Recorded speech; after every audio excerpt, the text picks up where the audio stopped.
Because the best way to explain the contrast between dictatorship and democracy, between freedom and tyranny, is to listen to the struggles of others. Hello and welcome to Perspectives with Neilo, a regular podcast that brings you news and views from around the world.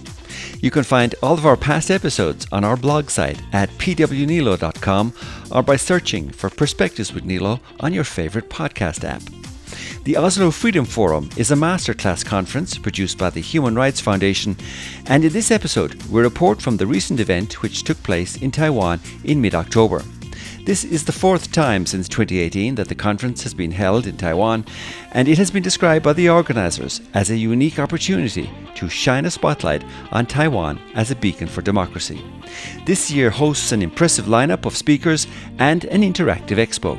Coming up, we'll chat with Tibetan activist Chemi Lhamo, as well as the founder of Chat for Taiwan and a member of the Taiwan Association for Human Rights.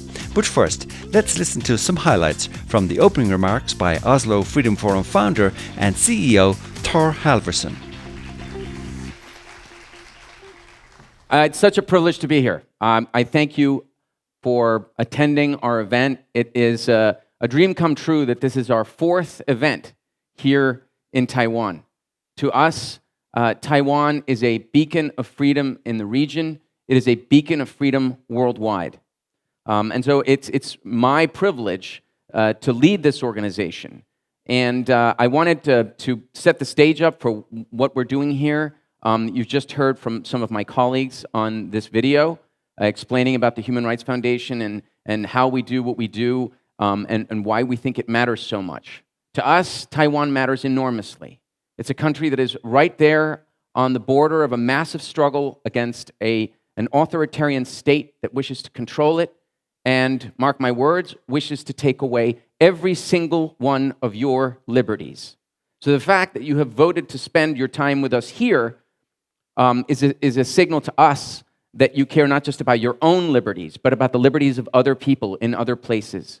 Because the best way to explain the contrast between dictatorship and democracy, between freedom and tyranny, is to listen to the struggles of others. By listening to the struggles of others from other countries, we do two things. One is we educate ourselves about what's coming and what they intend to do in a place like this. And the second is you have an opportunity to see them and to validate their experience because you have something they don't. You have the privilege of living in a free country. And that privilege sometimes leads to confrontation and conflict. But confrontation is far healthier than violence, which is the way that authoritarian governments handle things. So, delighted to open this event. Thank you. These speakers have come a very long way to be here. They've worked very hard to prepare their stories that they're going to tell you. I'm just preparing you. Expect your hearts to be opened, and in some cases, you will be moved, and in some cases, it will be intense and very strong. And so I ask that you receive the messages that you're going to get and hold them a certain way. And remember, after you leave here today, you can just go along your life like nothing ever happened, or you can decide to join the struggle for human rights. That's Oslo Freedom Forum founder Thor Halvorssen opening the forum in Taipei recently. After his talk, he introduced the Deputy Minister of Foreign Affairs for the Republic of China, Taiwan, Tien Chung-kwang, who spoke about the importance of human rights and democracy in the world today. To discuss ways to improve human rights and promote their development around the world, we should always keep two things in mind. The first is that certain human rights are universal. As stated in the Universal Declaration of Human Rights are fundamental rights and freedoms that belong to every individual, regardless of their nationality, ethnicity, gender, religion, or any other characteristic. This means that everyone deserves to be treated with dignity, respect, and equality. And human rights abusers refuse to accept that civil rights are equal to social rights. And they have pushed this false argument in the United Nations and other international organizations. So have some even argue that denouncing human rights abuse represents an unwanted form of politicization. We must send a very clear and united message that this is a wrong perspective. The other thing to keep in mind is that in today's challenging and complex world, democracy and democratic systems are the best way to uphold and safeguard human rights.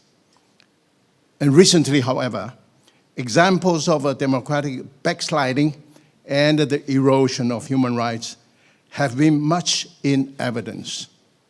This has included the closing of civic spaces and rising disrespect from fundamental human dignities. Authoritarian regimes are growing in ambition and striving to broaden their malign influence both at home and abroad. Since early 2022, Russia has engaged in an unprovoked and unjustified war in Ukraine. And this act of aggression has violated international law, displacing hundreds and thousands and yielding shameful acts of torture and killing. At the same time, China has continued to suppress people in Xinjiang, Tibet, and Hong Kong.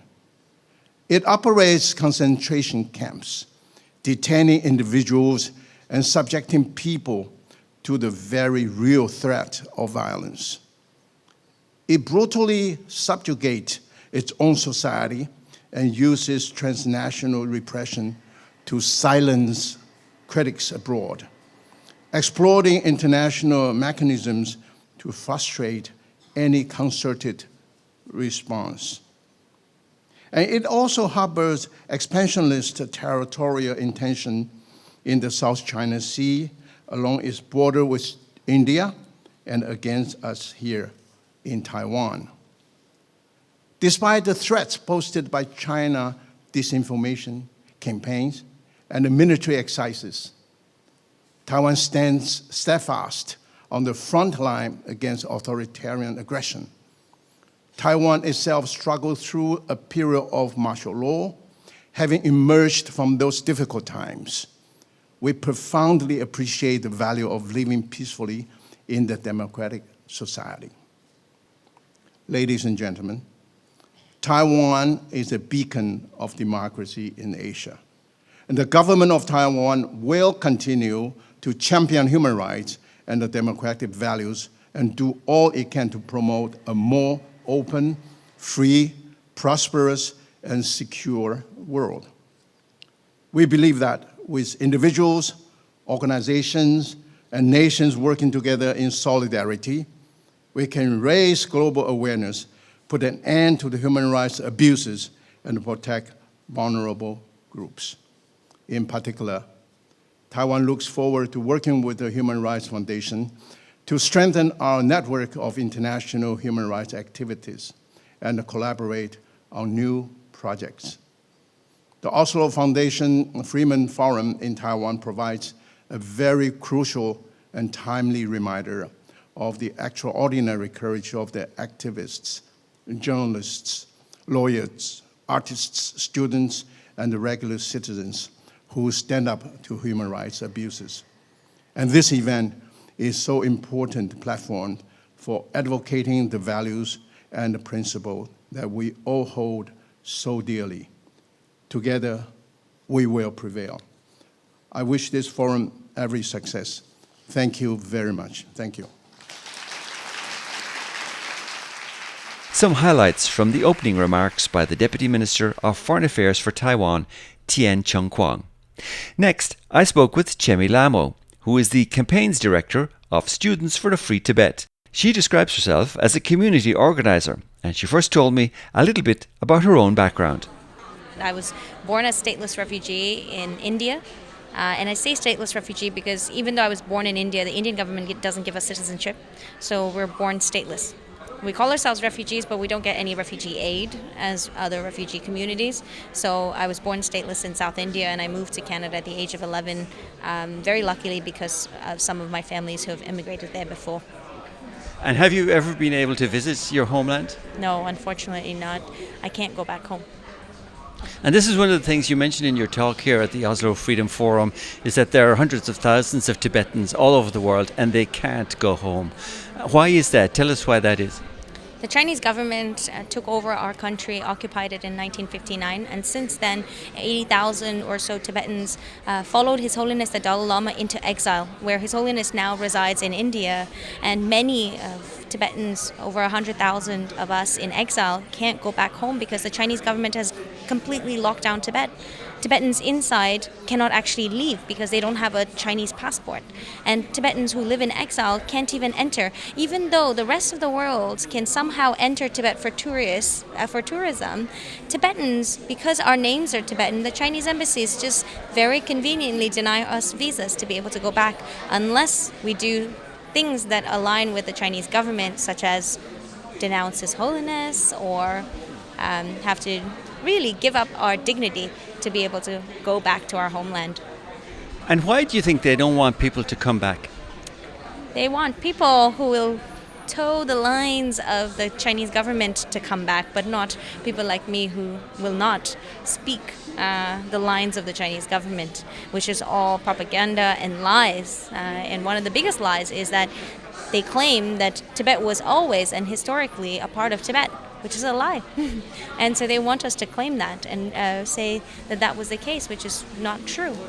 And you said in your speech also that the CCP want to erase the Tibetan identity. And you gave some examples of the type of things they're doing. Can you tell us a little bit about what those things are? For sure. So the Chinese government for decades now have been killing our people, destroying our monasteries, constantly surveilling them inside of Tibet. And I already have explained the visa issue of how they are not given a Chinese passport to be able to travel outside of Tibet, or nor for us to be able to enter. And so in addition to that, now for the past decade, what the Chinese government has been doing has been resorting to two most insidious tactics from my perspective. One is that they're separating young Tibetan children from their families.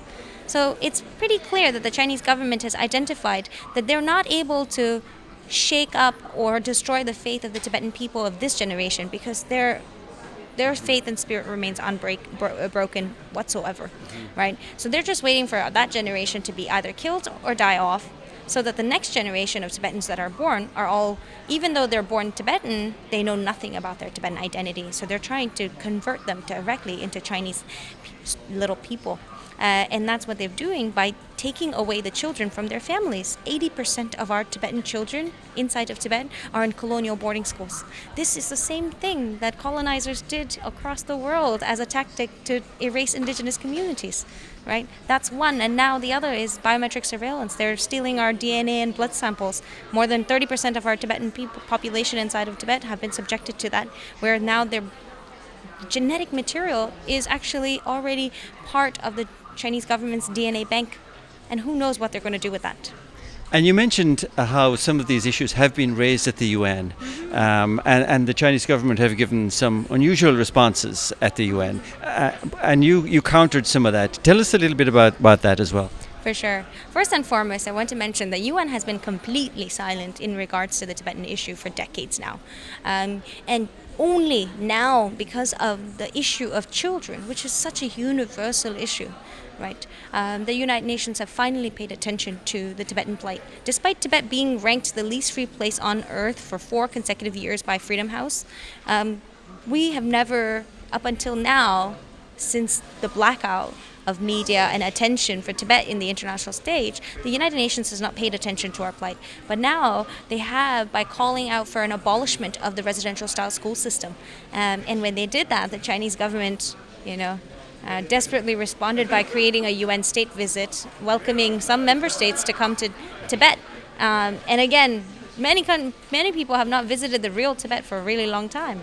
And all of a sudden, these member states get visit, but the member states that got an invite were not folks like Ireland, not folks like Norway, not democracies that actually celebrate and protect human rights. It was other authoritarian regimes that were friends of China. That's one. And the other is when they were girls at the United Nations, they actually had the audacity to say that the Tibetan language is not capable of teaching math and science to Tibetan children, so that's why they forcefully teach, not forcefully, but they say that they teach young Tibetan children in Chinese language because apparently the Tibetan language is not capable of having math and science, which on stage I told you.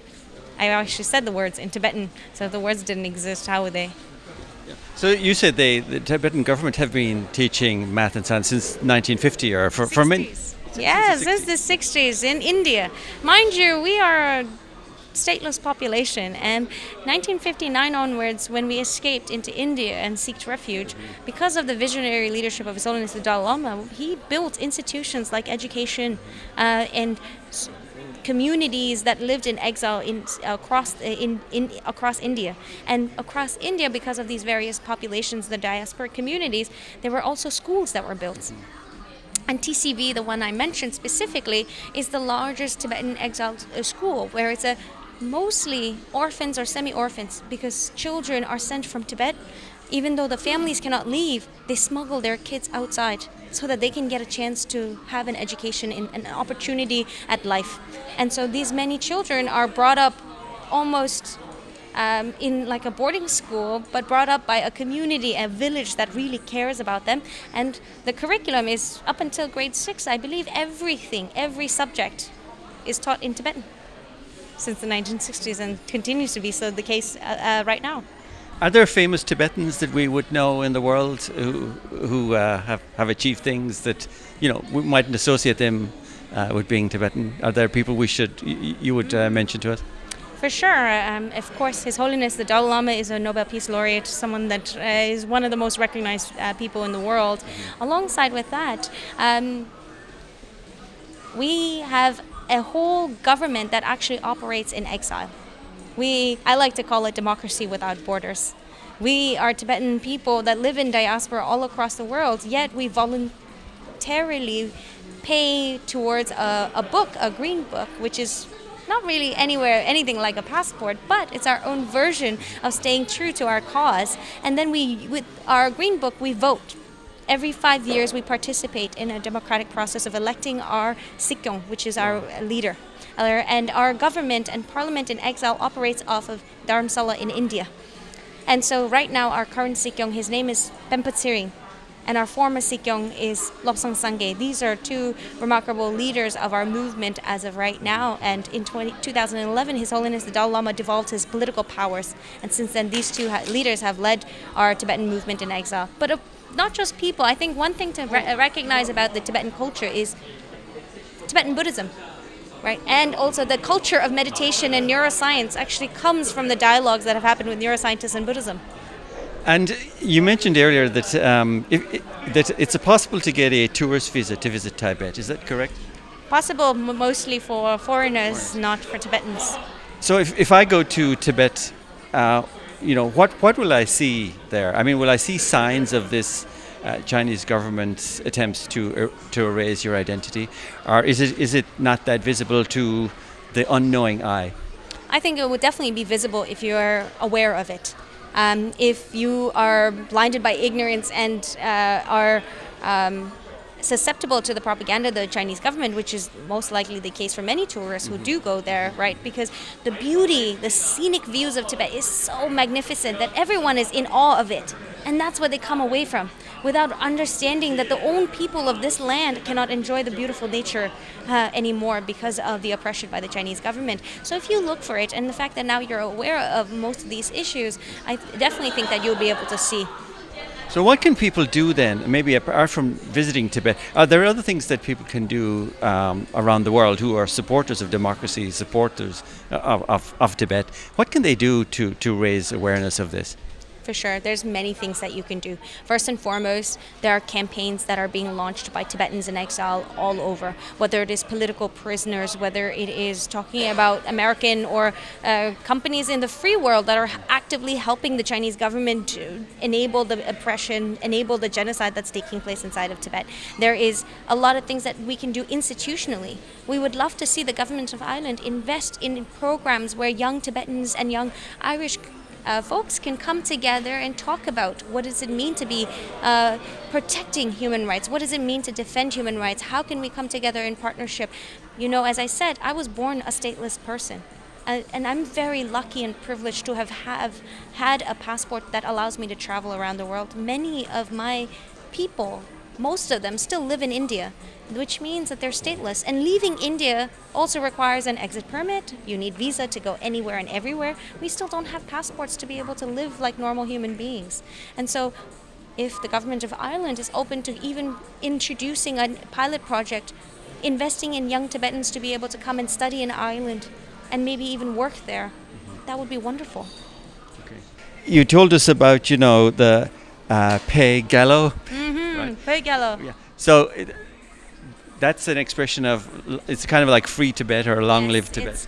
It's victory to Tibet, translation. However, it's a very common term.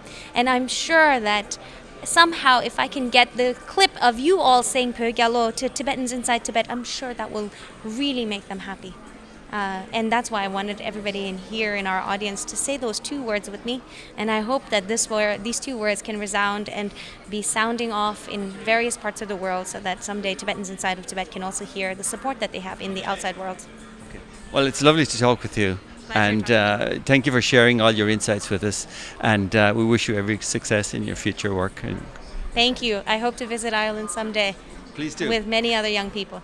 Please do. That's Tibetan activist Chemi Lhamo, and we've added a link to her complete speech at the Oslo Freedom Forum in Taipei, as well as to all the other speakers in the Dive Deeper section of our blog, which you can find at pwneilo.com. As well as the many impassioned speeches at the conference, there was also an interactive expo with several excellent exhibits. One of those is called Chat for Taiwan, and the founder of the group, Pin, told me about their purpose.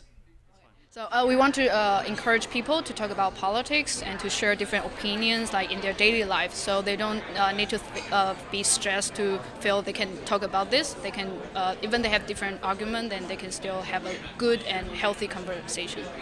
And what is different about your application compared to all the other social media applications that exist at the moment? Okay, so we focus more on offline events comparing to like online content. We hold offline workshops to make people like feel really involved in the process, and they can learn how to have a healthy communication with others with different opinions. So it's basically we want to create more like engaging environment and safe environment for people to have like conversations, like constructive conversation about politics. And can you tell me more about how you do that? Okay, how we do that? Basically, we created Chat for Taiwan in 2019, and at that time it's just a basic idea. And I gather like some people, like-minded people, and we all have the same goal, and we share each other's experience, and we develop some like tools and some guidelines for people to use in their daily life.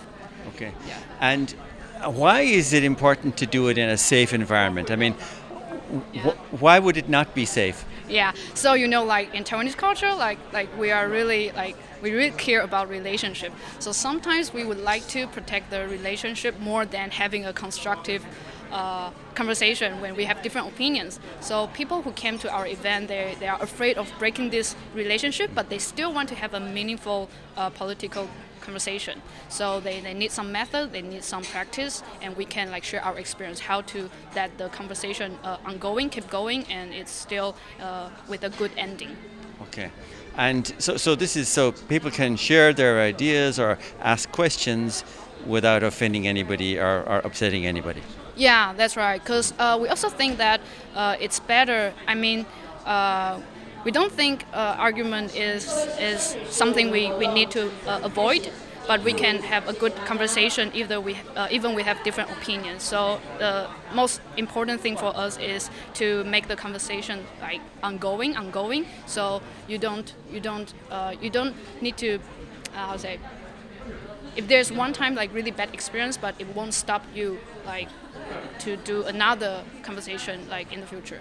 And what are some of the kind of hot topics that you have tackled recently? I mean, we know democracy is big in Taiwan. We know you have a presidential election coming up, but maybe there's other hot topics we don't know about in foreign countries. What are the kind of hot topics that your group has helped deal with recently? Recently, yeah, I think the most part would be the election, like related one, but also. And what kind of questions around the election then? Like who to vote for, what do people say, what do they stand for, those kind of things? Yeah, or people would just think, like I'll have some conversation with friends or with people who have the same age and would say, who would you vote for, or which candidate are you do you prefer? And they would say, I don't know, or they just not. They don't care politics that much, so they don't even would go to vote. Yeah, so I think that's something I'm personally I'm worried about. Like people don't really care about, and they just think it's not my business. Yeah, and another hot topic I think would be like fake news and disinformation. Like people think because like we have a Line. Line. Yes, a chat app. Chat app. And because like sometimes like we will receive like all different information from our family members or from friends, but they are not correct. They are disinformation, and I think in my age, like people know that's fake, but they feel that they cannot do anything about it. They would just receive the message and read and do nothing. But actually they feel frustrated or they feel like helpless, like they don't know how to deal with this, like how to tell their parents like this is fake news. So now if they get a message like that they feel confused about, how does your application come into play? Wow, that's a hard one. Yeah, so we have a tool and can I? Yeah, sure.